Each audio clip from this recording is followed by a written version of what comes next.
Hello and welcome back, WB Gamers here.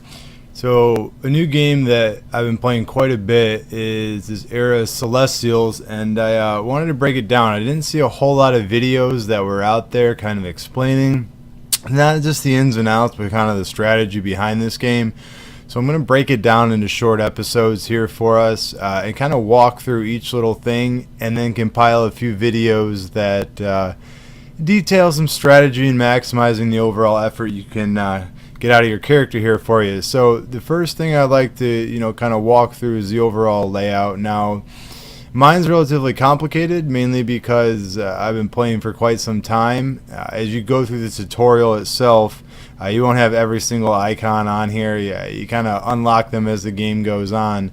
But today's episode, I simply want to talk about icon at a time. Okay, so the character icon is going to bring up your personal apparel, right? What you're wearing, your equipment, and some other tabs on the right here I want to go over. So overall, it's going to show your aesthetic look of your character.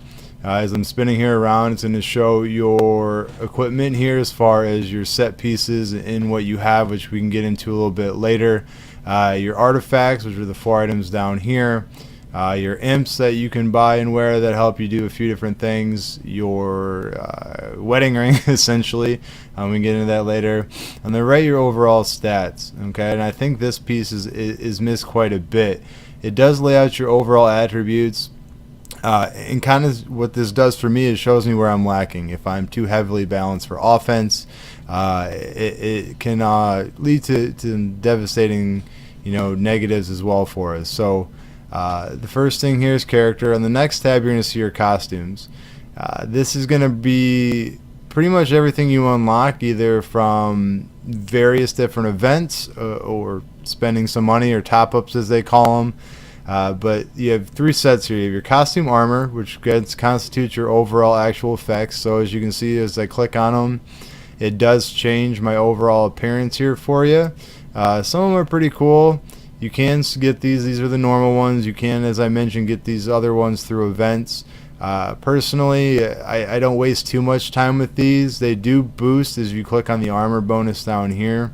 They will give you overall attributes, but they stack, meaning you don't necessarily have to wear these outfits to get the bonuses. As long as you have them unlocked, you get the perks from them. You don't have to go ahead and wear them just to get individual perks. And quite honestly, I like the regular appearance of the level 9 armor right now, so that's usually what I wear. Now on the costume weaponry, same concept, but I do like some of these. So you'll see me play around with some of these. I like the rubber ducky and the beach toy one sometimes.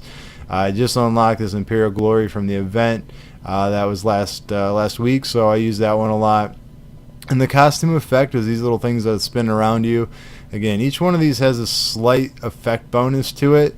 They all stack, so once it's unlocked, just kind of pick the one you like.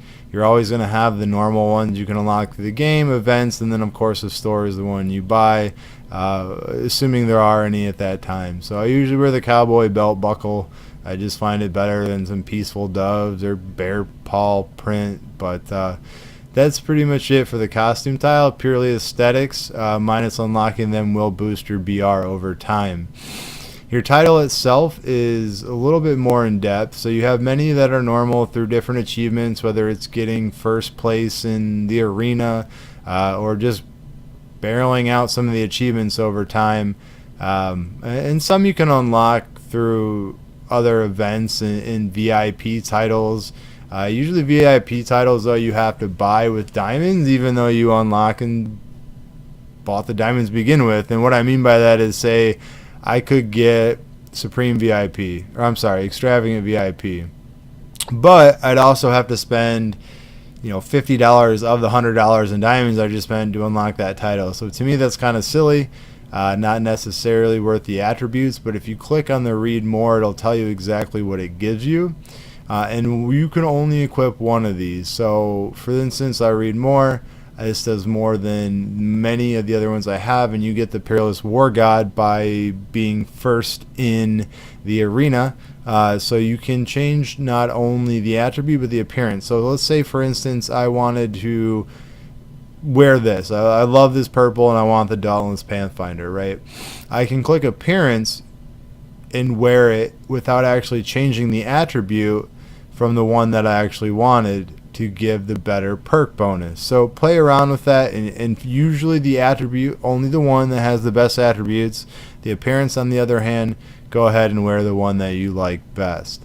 Artifacts here is the only upgradable, I should say pretty much the only upgradable item that will boost your battle rating in the character tab.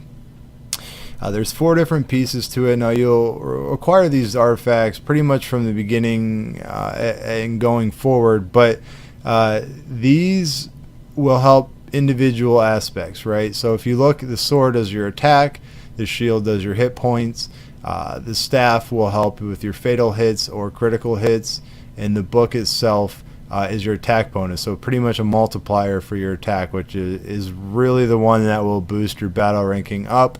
Unfortunately, the game does nerf this a little bit and will limit it to your level. So I don't have it maxed out now, but for much of the earlier gameplay, it capped out at 50 or 75 or 100 levels, and you had to wait to level the actual character up to continue going on. The objective down here will show you, as you do level it up, the different skill effects it does compile to your character. So definitely the only thing out of the character tab that you will use almost on a daily basis. And the bottom tab is your honor. So the honor itself is just different classes. As you continue, you will see you will obtain these medals, right? It starts with bronze medal, silver medal, then gold medal.